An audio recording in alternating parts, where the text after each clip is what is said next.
If somebody, let's say in the 1850s or 60s in Paris or London, wished to talk about or read about India or Egypt or Syria, there would be very little chance for that person to simply address the subject, as we like to think, in a kind of free and creative way. A great deal of writing had gone before. And this writing was an organized form of writing, like an organized science, what I've called Orientalism. And it seemed to me that there was a kind of repertory of images that kept coming up, the sensual woman who's there to be sort of used by the man. The East is a kind of mysterious place full of secrets and monsters. The marvels of the East was a phrase that was used. And the more I looked, the more I saw that this was really quite consistent with itself. It had very little to do with people who had actually been there. And even if they had been there, there wasn't much modification. In other words, you didn't get what you could call realistic representations of the Orient, either in literature or in painting or in music or any of the arts. And this extended even further into descriptions of the Arabs by experts, people who had studied them. And I noticed that even in the 20th century, some of the same images that you found in the 19th century, amongst scholars like Edward William Lane, who wrote his book on the modern Egyptians in the early 1830s, and then you read somebody in the 1920s, and they're more or less saying the same thing. One great example that I always give is that the wonderful French poet Gérard de Nerval, who went on a voyage to the Orient, as he called it. And I was reading this book of his travels in Syria, and there was something very familiar about it. It sounded like something else that I'd read. And then I realized that what he was doing almost unconsciously was quoting Lane on the Egyptians, on the theory that the Orientals are all the same, no matter where you find them. I mean, it's in India or in Syria or in Egypt, it's basically the same essence. So there develops a kind of image of the timeless Orient, as if the Orient, unlike the West, doesn't develop, it stays the same. And that's one of the problems with Orientalism, is it creates an image outside of history, of something that is placid and still and eternal, which is simply contradicted by the facts of history. You see, so in that one sense, it's a creation of you might say an ideal other for Europe.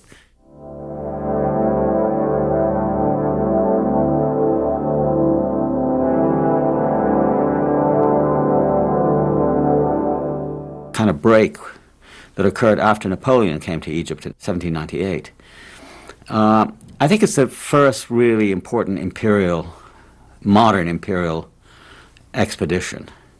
So he invades the place, but he doesn't invade it the way the Spaniards invaded the New World, looking for loot. He comes instead with an enormous army of soldiers, but also scientists, botanists, architects, philologists, biologists, historians, whose job it was to record Egypt in every conceivable way and produce a kind of scientific survey of Egypt, which was designed not for the Egyptian, but for the European.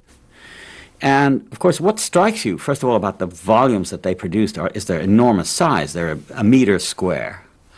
And all across them is written the power and prestige of a modern European country that can do to the Egyptians what the Egyptians cannot do to the French. I mean, there's no comparable Egyptian survey of France.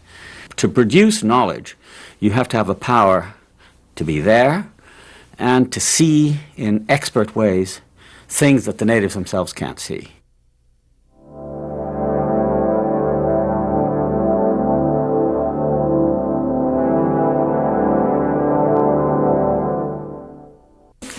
The differences between different kinds of Orientalisms are, in effect, the differences between different experiences of what is called the Orient. I mean, the difference between Britain and France on the one hand and the United States on the other is that Britain and France had colonies in the Orient. I mean, they had a long-standing relationship and imperial role in a place like India. So that there's a kind of a archive of actual experiences of being in India, of ruling the country for several hundred years, right? And the same with the French in North Africa, let's say Algeria or Indochina, direct colonial experience. In the case of the Americans, the experience is much less direct. I mean, there's never been an American occupation of the Near East. So I would say the difference between British and French Orientalism on the one hand and the American experience of the Orient on the other is that the American one is much more indirect. It's much more based on abstractions.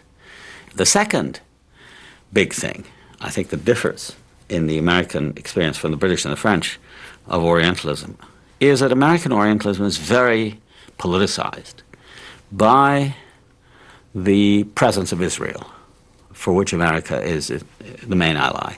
And President Clinton and I are proud, as are all Americans, that the United States was the first nation to recognize the State of Israel 11 minutes after you proclaimed your independence. And what you have, in effect, is the creation of a Jewish state in the middle of the Islamic Oriental world. And the sense that because it's a Jewish state and a Western state, self-declared, there's a greater coincidence between American interests there than there is between American interests, let's say, in places like Iran and Saudi Arabia, which are important because of oil. I think the presence of this other factor, which is very anti-Islamic, where Israel regards the whole Arab world as its enemy, is imported into American Orientalism. I mean, the idea, for example, that Hamas terrorists on the West Bank are just interested in killing Jewish children is what you derive from looking at this stuff. And very little attention is paid to the fact that the Israeli occupation of the West Bank and Gaza has been going on for 30 years. It's the longest military occupation in this century. And so you get the impression that the only problem is that, you know, Israeli security is threatened by Hamas and suicide bombs and all the rest of it. And nothing is said about the hundreds of thousands, millions of Palestinians who are dispossessed and living miserable lives as the direct result of what Israel has done and is doing. So there's a sense in which the Arab struggle for national independence, and in the case of the Palestinians for national self-determination, is looked at with great hostility as upsetting the stabilities of the status quo. And that makes it virtually impossible, it's a tragedy, virtually impossible for an American to see on television, to read books, to see films about the Middle East that are not colored politically by this conflict, in which the Arabs are almost always play the role of terrorists and violent people and irrational and so on and so forth.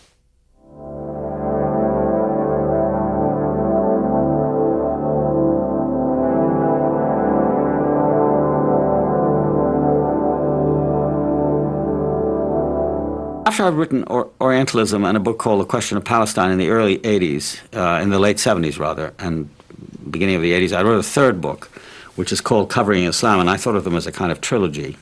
And Covering Islam was an account of the coverage of Islam in the popular media, immediately occasioned by the Iranian Revolution, which described itself, as you recall, as an Islamic revolution. And, you know, what I discovered was a huge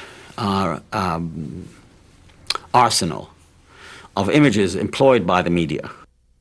Large masses of people waving their fists, black banners, the stern-faced Khomeini, all of them giving an impression of the utmost negative, sort of evil emanation. So the impression you got of Islam was that it was a frightening, mysterious, above all threatening, as if the main business of Muslims was to threaten and try to kill Americans. As recently as last year, 1996, that is to say almost 16 or 17 years after I wrote Covering Islam, I did an update of the book, and I wrote a new introduction. And I found, quite to my horror and surprise, that during those 16 or 17 years, with the large number of events in the Islamic world taking place, which you would think would allow for more familiarity with a more refined sense of what was taking place on, let's say, as reflected in television and print journalism, in fact was the opposite. I think the situation got worse, and that what you had instead now was a much more threatening picture of Islam, represented, for example, by a television film called Jihad in America, based on the bombing of the World Trade Center. I've reported on international terrorism for the past 10 years. And since the World Trade Center bombing, I've been investigating the networks of Islamic extremists committed to jihad in America. For these militants, jihad is a holy war, an armed struggle to defeat non-believers or infidels. And their ultimate goal is to establish an Islamic empire. But this gathering did not take place in the Middle East. It happened in the heartland of America, Kansas City, Missouri. Combating these groups within the boundaries of the Constitution will be the greatest challenge to law enforcement since the war on organized crime. But never the same generalizations were made, let's say, about the Oklahoma City bombing, that this was a Christian fundamentalist, et cetera, et cetera. But the Islamic jihad had come to America, and you had these scenes of the most irresponsible journalism, where you'd see people talking in Arabic and in a voiceover saying, and they are discussing the destruction of America. Whereas if you picked up a little of what was being said, if you knew the language, it had nothing to do with that. And that Islam and the teachings of Islam became synonymous with terror, and the demonization of Islam allowed for very little distinction between piety, let's say, and violence. The so-called independent media in a liberal society like this, in effect, are so lazy and are controlled by interests that are commercial and political at the same time, that there is no investigative reporting. It's just basically repeating the line of the government. Only 8 days ago, I concluded a broadcast on the World Trade Center bombing by telling you what senior U.S. law enforcement officials were telling us, that the threat of Muslim extremists operating within the United States is an ongoing danger, something we'll have to live with from now on. And repeating the lines of the people who have the most influence, for whom Islam is a useful foreign demon to turn attention away from the inequities and problems in our own society. So, as a result, the human side of the Islamic and especially Arabic world are rarely to be found. And the net result is this vacancy on the one hand, and these easy, almost automatic images of terror and violence. There is a handy set of images and cliches, you know, not just from the newspapers and the television, but from movies. Oh, I come from a land, from a faraway place, where a caravan camels roam. Where it's flat and immense and the heat is intense. It's barbaric, but hey, it's home. When the wind's from the east and the sun's from the west and the sand in the glass is right, come on down, stop on by, hop a carpet and fly to another Arabian night. I mean, I myself, growing up in the Middle East, in Palestine and Cairo, used to delight in films on the Arabian Nights, you know, done by Hollywood producers, you know, with John Hall and Maria Montez and Sabu. I mean, they were talking about a part of the world that I lived in, but it had this kind of exotic, magical quality, which was what we call today Hollywood. So there was that whole repertory of the sheiks and the desert and the galloping around and the scimitars and the dancing girls and all. That's really the material. The situation in the popular media is basically that Muslims are really two things. One, they're villains of one sort, villains and fanatics. I will dispatch the American people to the hell they deserve.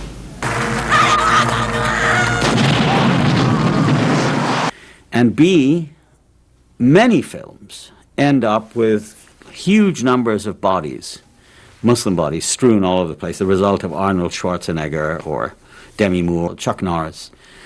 Lots of films about guerrillas going in to kill Muslim terrorists. So the idea of Islam is something that to be stamped out. The whole history of these Orientalist representations, which portrayed the Muslim and the Oriental as, in effect, a lesser breed. In other words, the only thing they understand is the language of force. This is the principle here, that unless you give them a bloody nose, they won't understand. We can't talk reason with them.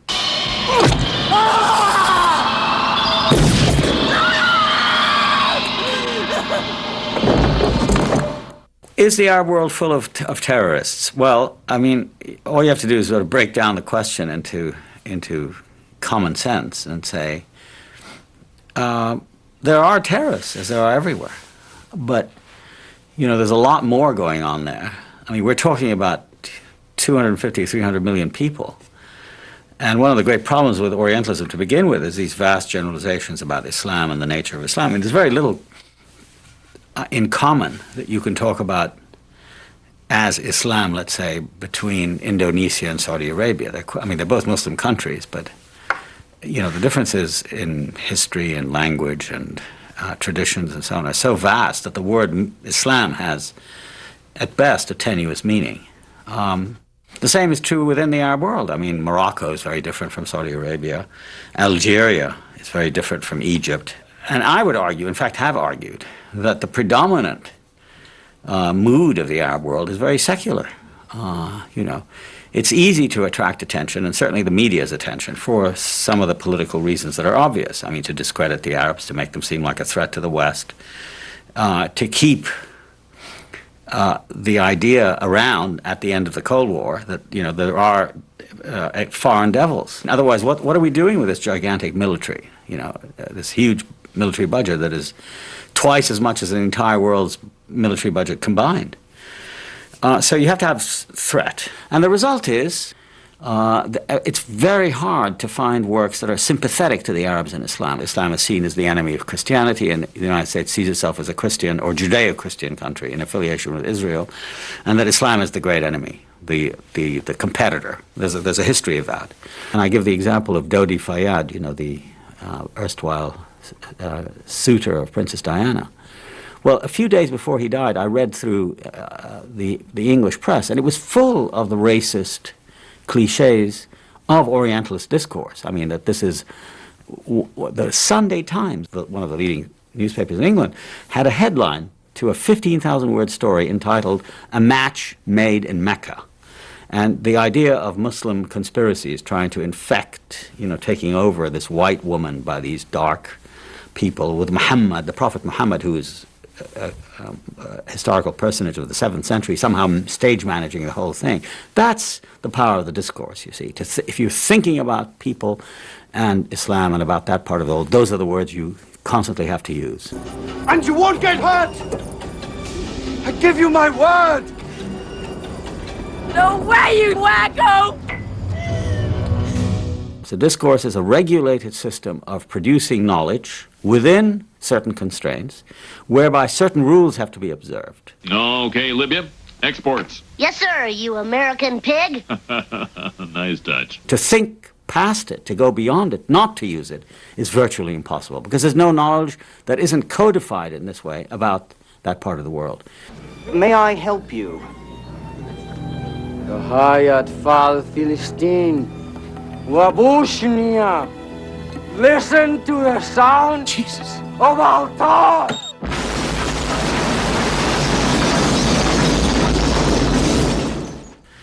And there's a certain sense in which, in not really mounting a serious critique of it, the Arabs have participated and continue to allow themselves to be represented as Orientals in this Orientalist way. There is no, for example, information policy of the 22 Arab countries, to try to give a different picture of what their worlds are like, because most of them are dictatorships. All of them are dictatorships without democracy, who are in desperate need of U.S. patronage, government patronage, to support them. And so they're not about to criticize the United States, not about to engage in a real dialogue. And in that respect, I think the Arabs keep themselves collectively in a way that is subordinate to and inferior to the West, and in fact fulfills the kinds of representations that most Westerners have in their minds about the Arabs.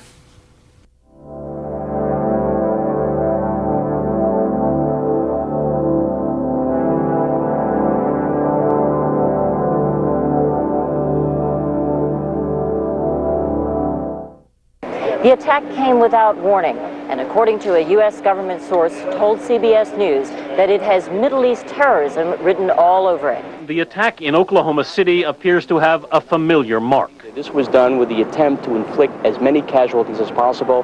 That is a Middle Eastern trait. The fact that it was such a powerful bomb in Oklahoma City immediately drew investigators to consider deadly parallels that all have roots in the Middle East. ABC News has learned that the FBI has asked the U.S. military to provide up to 10 Arabic speakers to help in the investigation. Well, one of the interesting things about the persistence of Orientalism, I mean, almost, when you think about it, almost astonishing persistence of it was the Oklahoma City bombing in April of 1995. I can give you a personal example. I was in Canada giving some lectures at the actual time of the bombing. And maybe half an hour after the event had occurred in the afternoon, my office was inundated with phone calls from the media.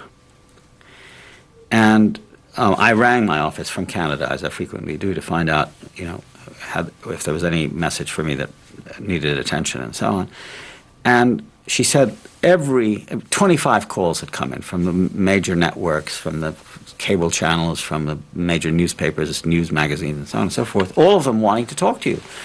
And I said, what about this event in Oklahoma City? And I said, well, what does that have to do with anything? Well, apparently somebody had volunteered, one of these instant commentators, that the notion that this seemed like a Middle East-style bombing and that there were a couple of swarthy people around right after the bombing, or seen after the bombing. Within hours of the explosion, local police and the FBI had issued the All Points Bulletin looking for 3 men believed to be of Middle Eastern origin. And sources tell CBS News that unofficially, the FBI is treating this as a Middle Eastern-related incident. Oklahoma City, I can tell you, is probably considered one of the largest centers of Islamic radical activity outside the Middle East. And so this got them to think that they should talk to me, not because I had anything to do with it, but because by virtue of being from the Middle East, I would have an inside insight into this. And of course the proposition is so preposterous and so racist that just if you're from the area, you would understand who and why this is being done. Never thinking for a moment that it was a local, homegrown boy called McVeigh who was, totally American in his outlook and was doing it out of the best principles of American extermination and Ahab-like anger, at the world.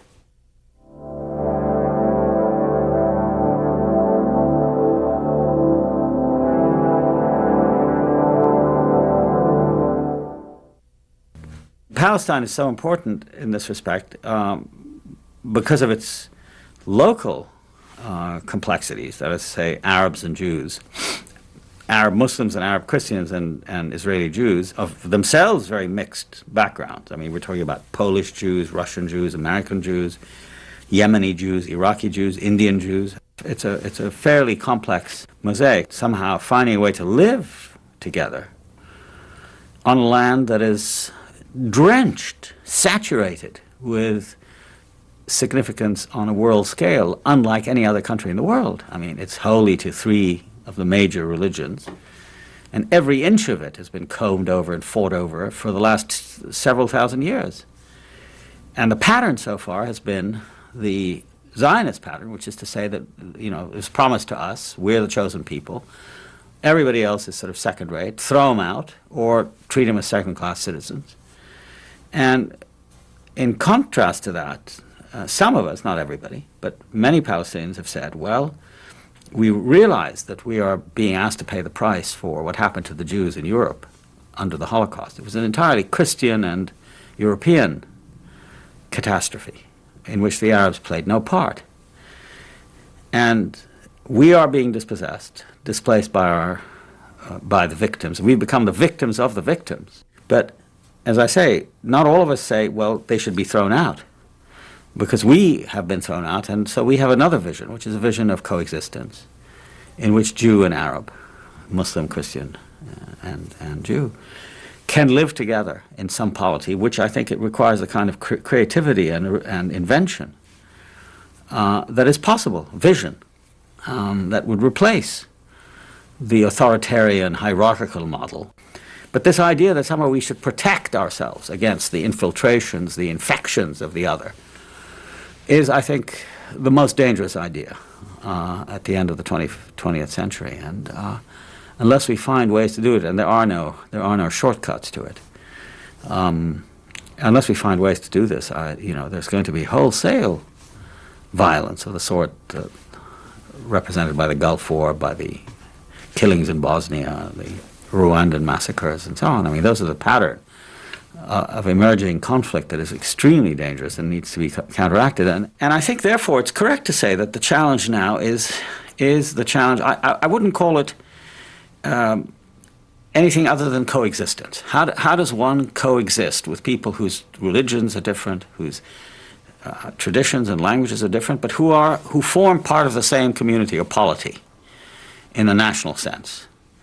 How do we accept difference without violence and hostility? I've been interested in a field called comparative literature all of my adult life, and the ideal of comparative literature is not to show how English literature is really a secondary phenomenon and French literature or Arabic literature is, a kind of poor cousin to Persian literature or any of those silly things, but to show them existing, you might say, as contrapuntal lines in a great composition by which difference is respected and understood without coercion. And it's that attitude, I think, that we need.